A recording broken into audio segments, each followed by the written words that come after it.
사무엘하 3장 27절에서 39절의 말씀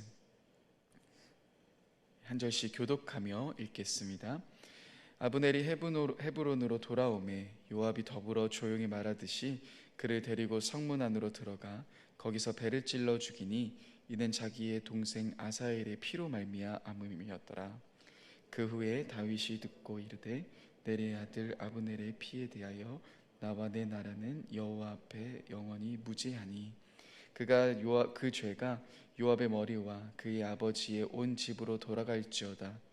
또 요압의 집에서 백탁병자나 나병 환자나 지팡이를 의지하는 자나 칼을 죽는 자나 양식이 떨어진 자가 끊어지지 아니할지로다 하니라. 요압과 그 동생 아비새가 아브넬을 죽인 것은 그가 기브온 전쟁에서 자기 동생 아사엘을 죽인 까닭이었더라. 다윗이 요압과 및 자기와 함께 있는 모든 백성에게 이르되 너희는 옷을 찢고 굵은 배를 띠고 아브넬 앞에서 애도하라 하니라. 다윗 왕이 상여를 따라가 아브넬을 헤브론에 장사하고 아브넬의 무덤에서 왕이 소리 높여 울고 백성도 다 우니라. 왕이 아브넬을 위하여 애가를 지어 이르되 아브넬의 죽음이 어찌하여 미련한 자의 죽음 같은고 내 손이 결박되지 아니하였고 내 발이 차고에 채이지 아니하였거늘 불의한 자식 앞에 엎드려짐 같이 내가 엎드려졌도다 하매 온 백성이 다시 그를 슬퍼하며 우니라. 석양에 뭇 백성이 나와 다윗에게 음식을 권하니 다윗이 맹세하여 이르되 만일 내가 해 지기 전에 떡이나 다른 모든 것을 맛보면 하나님이 내게 벌 위에 벌을 내리심이 마땅하니라 하매 온 백성이 보고 기뻐하며 왕이 무슨 일을 하든지 무리가 다 기뻐하므로 이날에야 온 백성과 온 이스라엘이 내레 아들 아브넬을 죽인 것이 왕이 한 것이 아닌 줄을 아니라. 왕이 그의 신복에게 이르되 오늘 이스라엘 지도자요 큰 인물이 죽은 것을 알지 못하느냐. 함께 읽겠습니다. 내가 기름 부음 받은 왕이 되었으나 오늘 약하여서 수르야의 아들인 이 사람들을 제어하기 너무 어려우니 여호와는 악행한 자에게 그 악대로 갚으실지로다 하니라. 아멘. 네, 오늘도 새벽기도에 나오신 여러분들을 사랑하며 환영합니다. 하나님의 은혜와 풍성한 사랑이 함께 하시는 여러분들의 삶의 자리 가운데 가득하시길 기도합니다. 사무엘하 오늘 말씀까지 보면서 다윗은 참 많이 슬퍼하고 애통했던 모습이 있었습니다. 사울과 요나단의 죽음 앞에서 다윗은 크게 애통하며 또 노래를 불렀죠.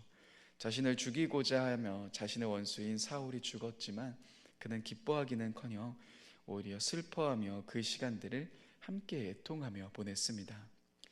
어떻게든 다윗은 담임 목사님께서 말씀하셨던 것처럼 이스라엘 나라를 사랑하며 자신의 나라 가운데 하나님의 영광이 가려지지 않기 위해서 용서하며 또 사랑의 걸음들을 끊임없이 걸어가고 있는 중이었죠. 그러나 쫓고 쫓기는 싸움, 계속된 서로를 죽이는 일과 폭력은 멈출 기미가 보이지 않습니다. 사무엘하 2장에서 아브넬은 자신을 쫓아온 아사엘을 창으로 찔러 죽입니다.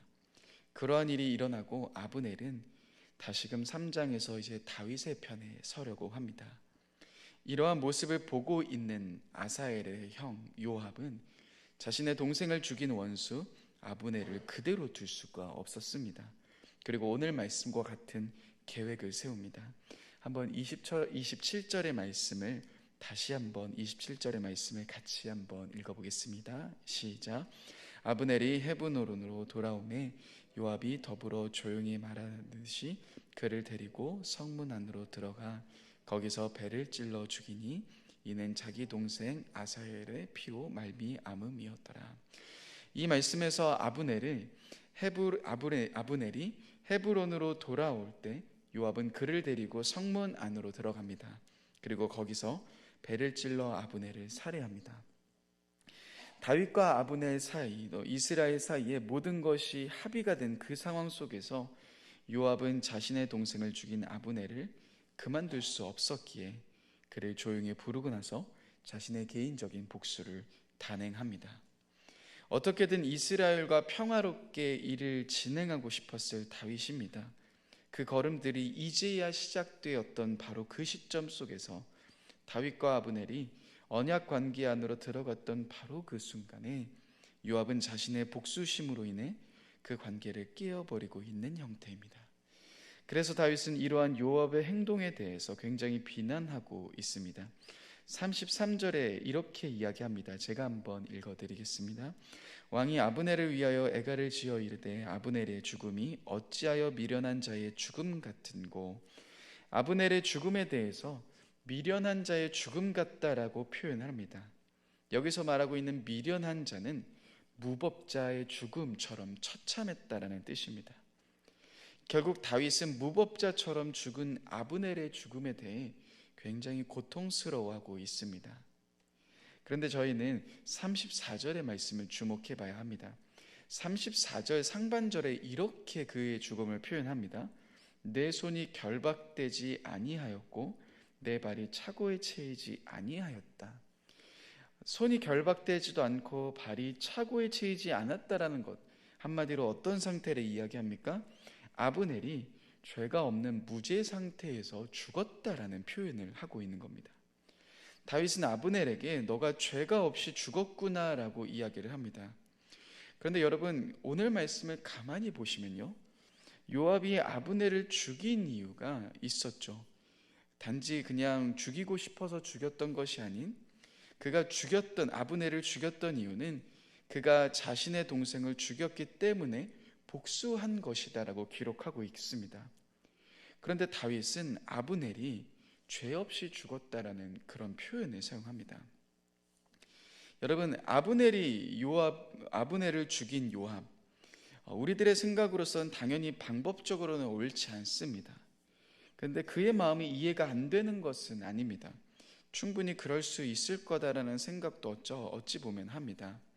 그런데 오늘 말씀은 조금 다른 모습들을 우리들에게 보여주고 있습니다. 이 말씀을 우리가 해석하며 오늘날 적용하기 위해서는 지금 우리들이 갖고 있는 생각과 기준과 가치관으로 보면은 이 말씀에서 다소 조금 이상한 느낌이 들 수밖에 없죠. 여러분, 아브넬이 분명 아사헬을 죽였습니다. 그러나 아브넬이 아사헬을 죽인 것에 대해 성경은 그가 살인했다라는 살인죄를 부여하고 있지 않습니다. 전쟁 중에 죽었다라는 표현을 오늘 말씀에 하고 있죠. 필립스라는 신학자는 이 당시 속에서 이렇게 이야기합니다. 이 당시 속에서 전쟁 중에 죽은 것에 대해 피해 복수를 할 수 있었을지는 의심스럽다라고 이야기를 합니다.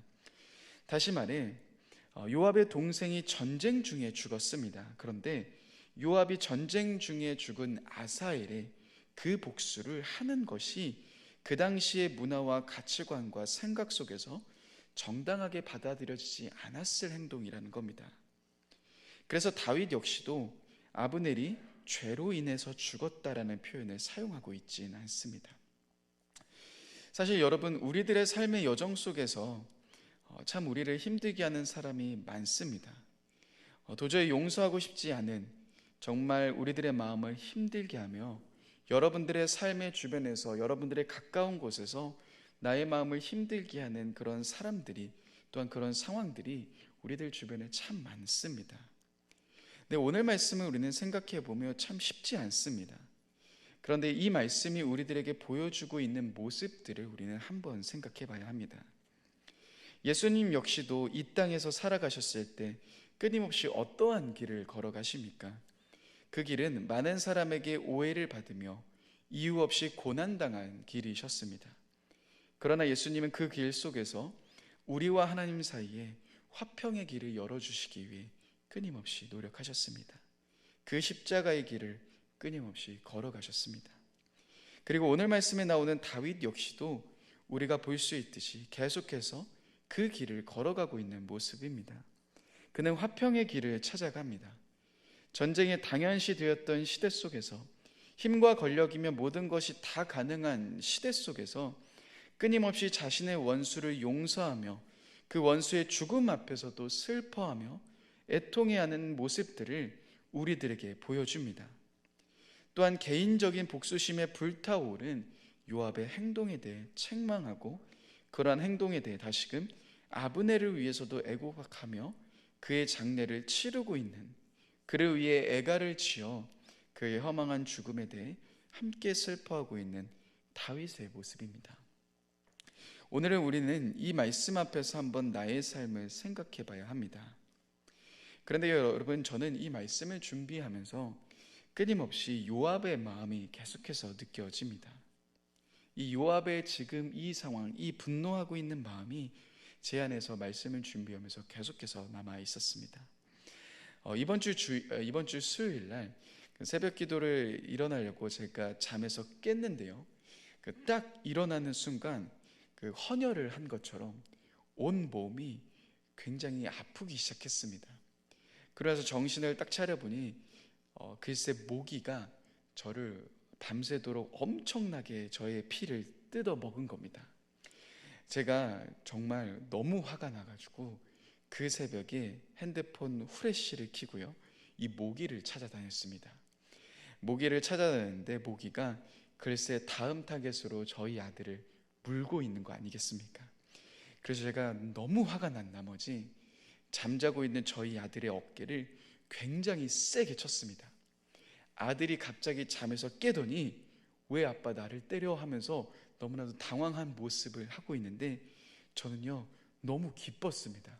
왜냐하면 모기가 죽었기 때문입니다. 모기가 피를 토하며 죽었습니다. 제가 그때 그 너무나도 기쁜 이 감정, 아들이 힘들어하고 있는 그 감정보다도 이 복수했다라는 마음이 너무 큰 겁니다. 그래서 굉장히 기쁜 마음으로 수요 예배 새벽 기도에 왔는데요. 근데 여러분, 지금 이 요압의 상황을 생각해 보면요, 단지 모기가 뜯은 정도의 상황이 아닙니다. 사실 자신의 동생이 죽은 상황 아닙니까? 설령 이 당시의 상황과 이 당시의 문화가 전쟁 중에 죽은 사람의 복수를 하지 않는다 할지라도 사실 요압이 자신의 마음 가운데 있는 이 분노하는 마음이 사실은 없을 수 없지 않겠습니까? 그런데 성경은 계속해서 이러한 삶 속에서 다윗의 삶을 보여줍니다. 저는 가끔 이런 생각을 자주 했습니다. 하나님, 저 사람은 잘못을 뉘우치지도 않았는데 왜 내가 용서해야 합니까? 아니 하나님, 좀 너무 나쁘신 거 아닙니까? 적어도 저 사람이 잘못을 뉘우치고 또 저 사람이 좀 무엇인가 좀 잘못한 것을 느끼고 있으면 좋을 텐데 왜 하나님 나에게만 참으라 하시고 나만 견디라고 하십니까? 라는 그런 생각이, 억울한 마음이 자주 들곤 합니다. 여러분, 그런데 저의 삶보다도 여러분들의 삶은 훨씬 더 힘들지 않으십니까? 여러분들이 용서해야 되는 내용은 저와는 차원이 다르실 겁니다. 그렇다면 여러분, 왜 우리는 용서해야 하며 왜 우리는 오늘 말씀에 나와 있는 화평의 길을 가야 합니까? 먼저 하나님이 분노를 표출하기보다 용서의 길, 화평의 길을 걸어가라고 말씀하신 이유가 있습니다.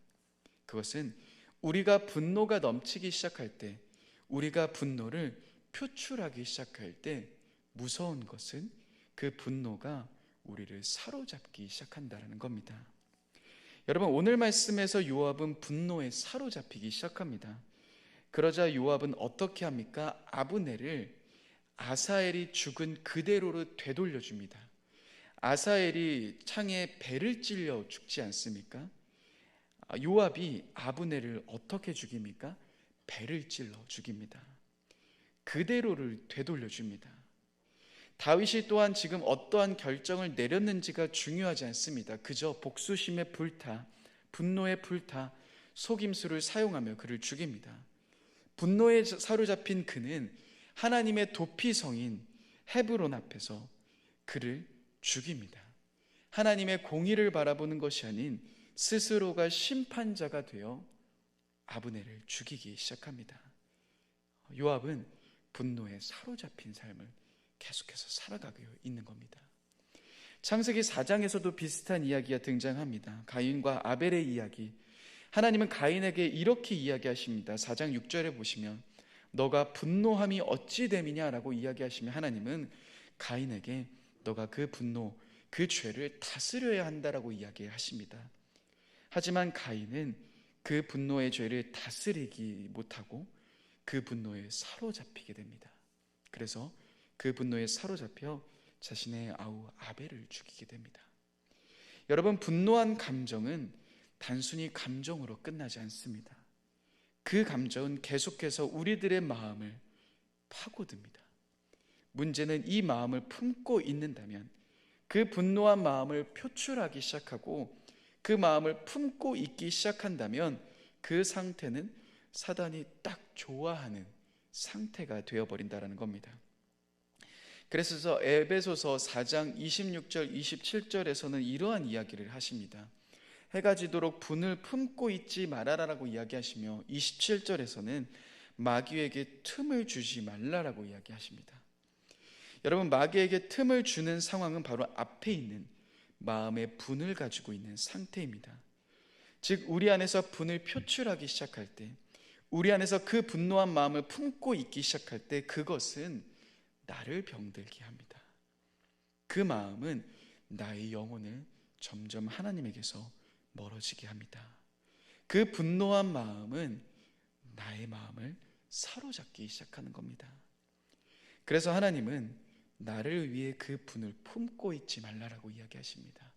그 분노를 표출하며 그 분노에 사로잡히지 말라라고 이야기를 하고 계십니다. 여러분, 그렇다면 우리는 이 분노한 감정, 용서하지 못하는 이 모든 마음의 감정들을 어떻게 해소하면 됩니까? 참 놀라운 것은 오늘 말씀에서 이렇게 원수 앞에서도 애통하며 화평의 길을 찾아가는 다윗, 그러나 다윗이 유일하게 다른 표현을 보여주는 곳이 있습니다. 그곳은 어디입니까? 그곳은 바로 하나님 앞에서입니다. 다윗은 시편의 고백 속에서 수많은 탄식시를 짓습니다. 자신의 고통받는 상황, 억울한 상황, 끊임없이 원수들이 가득한 상황 속에서 다윗은 하나님께 말씀드리며 하나님 앞으로 들고 나옵니다. 오늘 말씀에서 보면 다윗은 한없이 참을성 많고 넉넉한 사람처럼 보일 수 있지만 다윗은 하나님 앞에서 끊임없이 자신의 어려운 마음을 토로합니다. 자신이 가지고 있는 이 분노한 마음을 하나님께 쏟아냅니다. 여러분, 원수 갚는 것은 하나님이 하십니다. 하나님은 우리들의 손으로 그 일을 하길 원하지 않으십니다. 하나님은 저와 여러분들을 위해 내 스스로 요압처럼 원수를 갚으라 하지 않으십니다. 심판은 하나님께 있습니다. 하나님은 오히려 우리를 생각하십니다. 그 분을 품고 있으므로 나의 영혼이 병들어 갈까 힘들어하고 계십니다. 가슴 아파하고 계십니다. 사랑하는 여러분, 혹시나도 여러분들의 삶 가운데 누구에게도 말하지 못하는 억울한 상황, 너무나도 힘든 상황은 없으십니까? 용서하지 못하는 사람 있진 않으십니까? 그러나 여러분, 정말 억울하고 분노한 감정이 있어서 우리가 원수 갚고 싶지만, 사랑하는 여러분, 그 모든 마음 하나님께 들고 나아가십시다. 주님은 그 마음을 알고 계십니다. 그리고 주님은 여러분들의 마음을 위로하실 겁니다. 그 사람 때문에, 그 상황 때문에 내가 얼마나 힘들었는지 사람들은 몰라도 하나님은 알고 계십니다. 혹시나 요압 같은 상황 속에서 내 손으로 원수 갚고자 하고 또한 힘겨워하고 계신 분들이 있으신다면, 여러분, 이 시간 우리의 손 잡아주시며 우리를 위해서 함께 걸어가시는 하나님 한 분 바라보며 나아갔으면 좋겠습니다. 하나님께 내 마음을 드리며 하나님이 말씀하시는 그 음성을 통해 힘을 얻고 화평의 길, 평화의 길, 다윗이 걸어가는 이 길, 또 예수 그리스도가 걸어가신 그 아름다운 길을 걸어가시는 사랑하는 저와 여러분들이 되셨으면 좋겠습니다. 이 시간 함께 기도하겠습니다. 사랑해 주님, 때론 참 억울하고 너무 분하기도 합니다. 그 감정 속에서 사로잡혀 있는 우리들의 모습이기도 합니다. 나의 손으로 원수 갚고 싶고 나의 입으로 똑같이 되돌려주고 싶은 마음이 우리 가운데 가득 있지만, 주님, 다시 한번 우리들의 마음 당신께 토로합니다. 원수 갚는 것이 나에게 달려있는 것이 아닌 하나님께 달려있다라는 그 약속의 말씀을 붙잡습니다. 하나님, 내 마음, 내 억울한 마음과 감정, 이 모든 것 다른 사람에게 말할 수 없지만 주님께 올려드립니다. 주님, 나를 위로하여 주시고 주님의 약속의 말씀이, 주님의 따뜻한 사랑이 다시금 나를 살려주시며 나의 굳어졌던 마음 가운데 주님의 그 은혜가 가득 덮일 수 있도록 인도하여 주옵소서. 내 마음을 알고 계신 주님, 감사합니다. 사랑합니다. 귀하신 예수님의 이름으로 기도드립니다. 아멘.